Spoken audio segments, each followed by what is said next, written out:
কৰিলে এক শিহৰণকাৰী ঘটনা অন্য এক মানৱ সমাজক লজ্জানত কৰা ঘটনা সংঘটিত হৈছে প্ৰেমিকৰ সৈতে মিলি স্বামীক বিহপান কৰোৱালে খুদ পত্নীয়ে এই ঘটনাই তীব্ৰ চাঞ্চল্যৰ সৃষ্টি কৰিছে তীব্ৰ প্ৰতিক্ৰিয়াৰ সৃষ্টি কৰিছে স্বামীক পত্নীয়ে স্বামীৰ সৈতে যি ঘটনা সংঘটিত কৰিছে সেই ঘটনা এতিয়া ৰাজ্য কঁপাই গৈছে যেহেতু পৰকীয়া প্ৰেমৰ বাবে প্ৰেমিকৰ সৈতে মিলি পত্নীয়ে স্বামীক খাদ্যত বি মিলাই হত্যা কৰে যি ঘটনা এতিয়া তীব্ৰ আসলে চাঞ্চল্যৰ সৃষ্টি কৰিছে হত্যাৰ 10 দিন পাছত কবৰ খান্দি মৃতদেহ উলিওৱা হৈছে সেইগৰাকী স্বামীৰ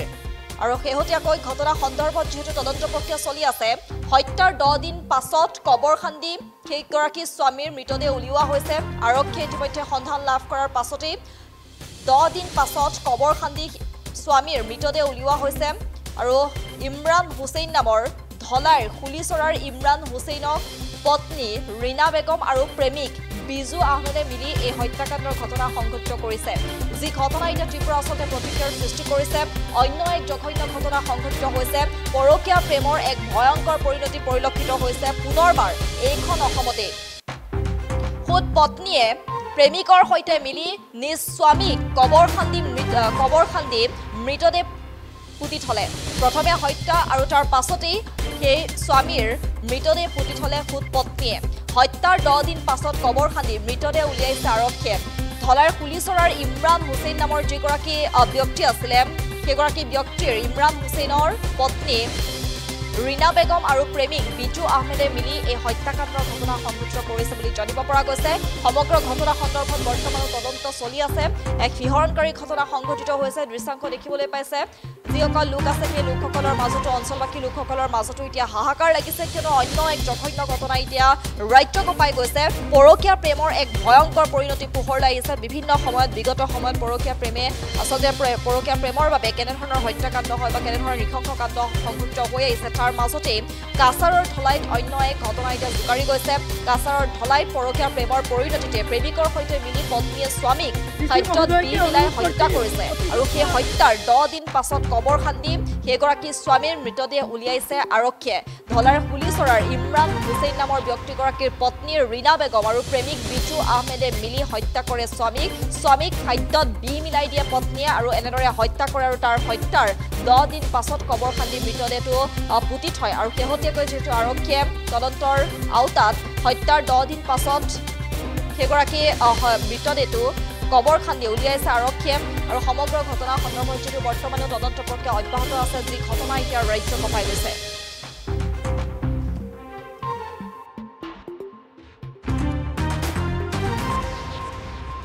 আমাদের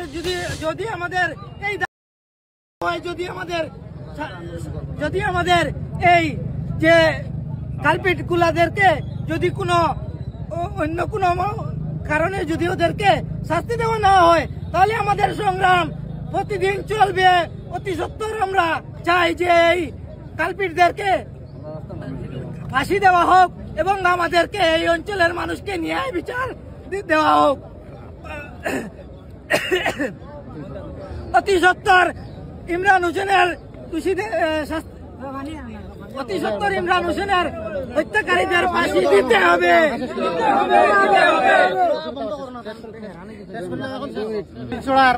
যে পঞ্চায়েত নতুন পঞ্চায়েত হয়েছেন আমাদের ইমরান হোসেন বহুবইয়া গত 10 তারিখ মারা গিয়েছেন সকাল ভোরবেলা 5টার সময় রবিবার দিন সেই দিন আমরা সঙ্গে সঙ্গে আমি হসপিটাল নিয়ে গেছি ডেলি হসপিটালে নিয়ে গেছি যাবার পরে ইমরান হোসেনের মৃত্যু যেটা এটা আমরা যখন ওনার মরার খবর আমরা পাইছি ওনার মৃতদেহ যে সময় আমরা দেখছি সেই সময় আমরা ওনাকে সাধারণ মৃত্যু হিসাবে আমরা মেনে নিতে পারছি না সেই সময় আমাদের মনে একটা সন্দেহ ছিল যে হয়তো ওনাকে কোনো পরিকল্পিত কে বা কাহারা খুন করেছে আমাদের সন্দেহ হয়েছিল কিন্তু আমরা সেই কথাটি স্পষ্ট করিনি কেন আমরা করছি না যে যদি পরবর্তীতে যদি পোস্টমর্টম করে যদি কোনো মানে তথ্য পাওয়া না যায় তাহলে হয়তো আমাদেরকে হয়তো কোনো সন্দেহ করতে পারে কিন্তু আমরা সেই সময় থেকে আমাদের মনের মধ্যে গভীর একটা মানে যে ছিল যে এটা নিশ্চয়ই একটা পরিকল্পিত আজকে রাত্রে যে সময় হঠাৎ করে আমরা শুনলাম যে ইমরান হোসেনের মৃত্যুর যে রহস্য যে একটি ছেলে এই বিজু লস্কর